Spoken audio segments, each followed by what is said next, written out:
Hello everyone, good morning and happy Sunday.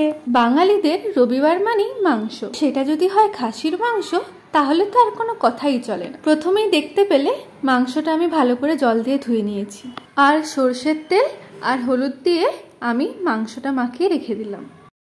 আর এদিকে gas চালিয়ে কড়াই তেল দিয়ে দিলাম।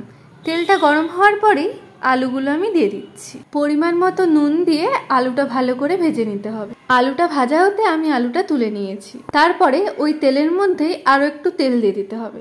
তেলটা গরম হওয়ার পরে একটু চিনি আর দুটো তেজপাতা দিয়ে দিয়েছি। তারপরে দিয়ে দিলাম এই মশলাটা। এতে আছে জিরে, আদা, টমেটো আর লঙ্কা বাটা, পরিমাণ মতো হলুদ আর পরিমাণ মতো লঙ্কা গুঁড়ো দিয়ে ভালো করে এই মশলাটা কষিয়ে নিতে হবে। আচ্ছা, তোমরা কি দেখলে আমি কিন্তু এতে পেঁয়াজ রসুন কিছুই দিইনি, আর পেঁয়াজ রসুন দেবও না। হ্যাঁ, ঠিকই শুনেছ, এতে অবাক হওয়ার কিছু নেই।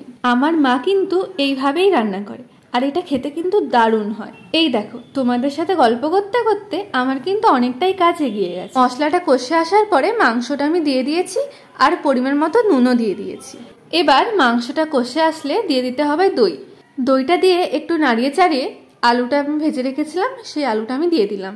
আর ওইদিকে কিন্তু আমি গরম জল বসিয়ে দিয়েছি।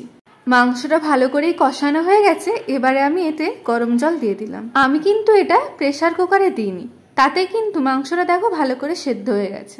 এইভাবে করলে মাংস তাড়াতাড়ি সেদ্ধ হয়ে যাবে আর খেতেও খুব সুন্দর লাগবে। একদিন তো আলাদা রকম ভাবে করে আলাদা স্বাদে খেয়ে দেখতেই পারেন, তাই না? এই দেখো, মাংসটা কিন্তু ফুটে এসেছে। এবার গরম মশলা দিয়ে এটা আমি নামিয়ে নিচ্ছি। আমি তো এটা খেতে থাকি, তোমরা সাবস্ক্রাইব করে দাও। টাটা।